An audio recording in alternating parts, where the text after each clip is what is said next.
Baik ikhwati fillah, insyaallah mari kita lanjutkan bahasan kita pada pagi hari yang insyaallah Allah berkahi dan Nabi baginda Nabi sallallahu alaihi wasallam doakan akan keberkahan di tiap pagi untuk umatnya.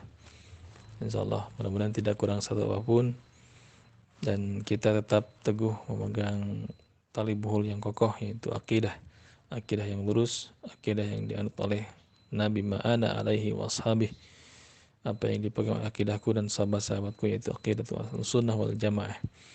Baik, pada pagi ini insyaallah kita akan bahas tentang perkara yang penting yang dimiliki oleh para peruqyah.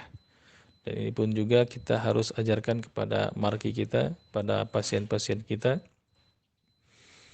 Jangan sampai mereka kita ruqyah kemudian pulang ke rumah atau misalkan kita tinggalkan, seminggu kemudian dia minta diruqyah lagi. Dan kita ruqyah lagi, kemudian beberapa hari ke depan ruqyah lagi. Ruqyah sembuh, terus beberapa hari ke depan minta ruqyah lagi, dan terus-terusan minta ruqyah, istilahnya berlangganan di ruqyah. Ini harus kita tahu penyebabnya, apakah sumber penyakitnya tidak kita ketahui, karena kita bukan semata-mata hanya seorang terapis atau seorang yang meruqyah atau peruqyah, walaupun tujuan kita adalah menolong saudara kita. Hanya yang lebih titik beratkan adalah sembuhkan tauhidnya dulu, sembuhkan akidahnya dulu, baru setelah itu ajak mereka hijrah, dan terakhir ruqyah, ajak mereka berubah, dan terakhir ruqyah, hingga akhirnya sembuh lahir batin. Karena puncak dari suatu penyakit gangguan yang disebabkan oleh setan yaitu akidah, penyakit yang disebabkan akidah, penyakit khurafat, penyakit bid'ah, penyakit keyakinan-keyakinan yang menuhankan selain pada Allah Subhanahu wa taala, dan keyakinan-keyakinan lain. Mungkinlah kalau misalkan maksiat ini kita tidak anggap sepele, tapi itu hanya ada dosa pengampunan, tapi untuk bahaya syirik ini berbahaya sekali. Seseorang terancam dengan kekalnya di neraka karena dosa syirik yang belum pernah ditobati dan tidak ditobati sebelum ajal. Innallaha la yaghfiru ay yushraka bih. Sungguhnya Allah tidak akan mengampuni dosa syirik. Wa yaghfiru ma dzuna dzalika liman yasha. Dan Allah mengampuni dosa-dosa yang lain. Duna dzalika liman yasha. Selain pada syirik, liman yasha, untuk orang yang dia kehendaki. Maka waspadalah dalam diri kita, barangkali kita menuhankan Tuhan selain Allah, menganggap ada kekuatan lain selain kekuatan Allah, menganggap ada Rabb lain yang mengurus selain Allah. Itu adalah bisikan-bisikan atau tanda-tanda mereka mulai merajai di dalam diri kita. Maka keluarkan, jangan sampai kita menuruti apa yang diinginkan oleh makhluk tersebut, yaitu syaitan la'natullah. Syaitan dalam diri kita ada nafsu yang ditunggangi oleh korin. Maka ketika syaitan ini ada dalam tubuh kita dan korin ini bekerjasama dengan dengan syaitan, semakin kuat. Cara paling ampuh yaitu memperbanyak zikrullah dan mempertebal benteng gaib. Insyaallah pagi ini kita akan pelajari apa itu benteng gaib dan apa saja amalan-amalan dan bacaan-bacaan yang digunakan untuk benteng gaib.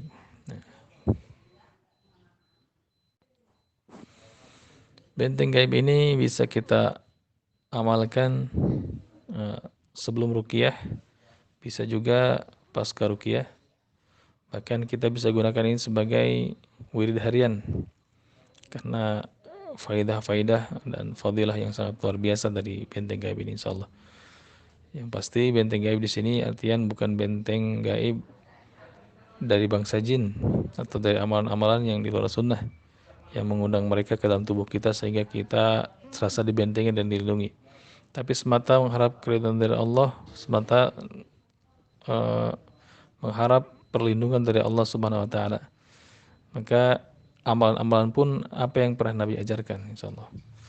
Baik, apa saja yang biasa digunakan untuk benteng gaib? Yang pertama, lafaz atau kalimat ta'awudz atau perlindungan. Lafaz kalimat ta'awudz banyak sekali macamnya. mulai dari a'udzu billahi minasyaitonir rajim, aku berlindung billahi kepada Allah, minasyaitoni dari gangguan syaitan, dari syaitan, ar-rajim yang terkutuk, yang terlaknat, yang terajam. Atau dengan a'udzu bikalimatillahi tammati min syarri ma khalaq, aku berlindung bikalimatillahi dengan kalimat-kalimat Allah at-tammati yang sempurna, min syarri ma khalaq dari apapun yang, dari keburukan dan kejahatan, ma khalaq apa yang dia ciptakan, apa yang Allah ciptakan, makhluk-makhluknya. Atau bisa juga dengan a'udzubillahi samii'il 'aliim minasyaitonir rajim, a'udzubillahi samii'il 'aliim minasyaitonir rajim. Atau juga bisa dengan a'udzu bikalimatillahi tammati min syarri ma khalaq, a'udzu bikalimatillahi tammah min kulli syaitani wa hammah wa min kulli 'ainin lammah. Bisa seperti itu, banyak sekali macamnya. Nah, lafaz yang barusan, terutama yang a'udzu bikalimatillahi tammati min syarri ma khalaq, dibaca di pagi hari dan di petang hari, diamalkan untuk zikir pagi dan petang. Ini sangat besar faedahnya. Allah akan lindungi kita dari apa ya pun makhluk yang telah diciptakan, dari kejahatan-kejahatan makhluknya. Bahkan lafaz seperti a'udzu bikalimatillahi tammati min syarri ma khalaq dibaca di petang hari, maka Allah akan lindungi dia dari racun yang ada pada binatang seperti kalajengking, hewan-hewan buas, atau misalkan ular. Ini sesuai dengan hadis riwayat Ahmad di jilid 290. Syekh Al-Arnaud mengatakan bahwa sanad hadis ini hasan, sesuai syarat Muslim. Sanad hadis ini sahih, maksudnya menurut syarat Muslim. Maka mari kita amalkan, dibaca 3 kali di pagi hari dan dibaca 3 kali di petang hari. Pagi hari setelah ba'da subuh sebelum matahari terbit, dan sore hari setelah asar sebelum matahari terbenam. Masukkan dia di komposisi zikir pagi dan petang. A'udzu bikalimatillahi tammati min syarri ma khalaq. Ini pun kita bisa gunakan untuk ketika di muqaddimah ruqyah. Jadi sebelum kita ruqyah pasien, kita perlindungan dulu, kita mohon perlindungan kepada Allah dengan lafaz ini. A'udzu bikalimatillahi tammah min kulli syaitani wa hammah wa min kulli 'ainin lammah. Atau a'udzu bikalimatillahi tammati min syarri ma khalaq. Atau kalau tidak hafal, a'udzu billahi samii'il 'aliim minasyaitonir rajim, atau a'udzu billahi minasyaitonir rajim. Bisa seperti itu sebelum kita membacakan ayat-ayat yang disarankan untuk diruqyah, saat ruqyah maksud di sini. Amalan yang kedua yang digunakan sebagai benteng gaib yaitu wudu. Orang yang membiasakan diri bersuci dengan berwudu, atau disebut dengan dawamul wudu, dawamul taharah. Ini orang yang selalu dalam keadaan suci dan Allah sangat mencintai mereka. Innallaha yuhibbuna at-tawwabin wa yuhibbul mutatahhirin. Sesungguhnya Allah menyukai mereka yang bertaubat dan mensucikan diri. Maka wudhu ini bisa dijadikan sebagai perisai. Ketika pasien kita selesai diruqyah, kita sarankan dia jangan batal wudhu selama seharian atau 2-3 harian. Ini ketika pasien diruqyah kemudian muntah-muntah hebat dan dia merasa ringan, maka ajarkan kepada mereka ruqyah mandiri, salah satunya dengan wudhu ini. Jangan batal wudhu. Mau tidur wudhu, bangun tidur batal wudhu lagi. Saat malam nyambung ke subuh tidak batal wudhu. Kalau misalkan ada batal wudhu, buang hajat segala macam, maka wudhu lagi. Ada 4 pembatal wudhu. 1, keluar dari 2 lubang, yaitu lubang kemaluan depan dan lubang belakang. Mau dia cair atau misalkan gas ataupun benda padat, maka batal wudhunya. Kedua, bersentuhan kulit laki-laki dan perempuan ajnabiyah yang sudah dewasa, yang dua-duanya lain, bukan mahram, jadi bersentuhan batal. Yang ketiga, menyentuh kemaluan dengan telapak tangan, ini batal wudhunya. Yang keempat, tidur duduk dalam keadaan, kecuali tidur dalam keadaan duduk. Kalau misalkan tidur bersandar, maka ini batal wudunya. Atau hilang akal, kesurupan, hilang akal karena pingsan, hilang akal karena gila, maka batal wudunya. Nah, orang yang eh, batal wudunya, maka kita sarankan untuk berwudu lagi, pasien kita terutama. Misalkan dia habis berhubungan badan dan mengeluarkan air mani, atau misalkan bersentuhan kulit tadi batalkan wudunya, maka kita sarankan untuk mandi wajib dan kemudian berwudu lagi. Jangan sampai tidur dalam keadaan tidak punya wudu atau batal wudu. Ini adalah benteng yang cukup kuat untuk mereka. Jangan sampai jin yang telah kita keluarkan, yang biidznillah kita keluarkan, yang sudah keluar masuk kembali ke sarang mereka.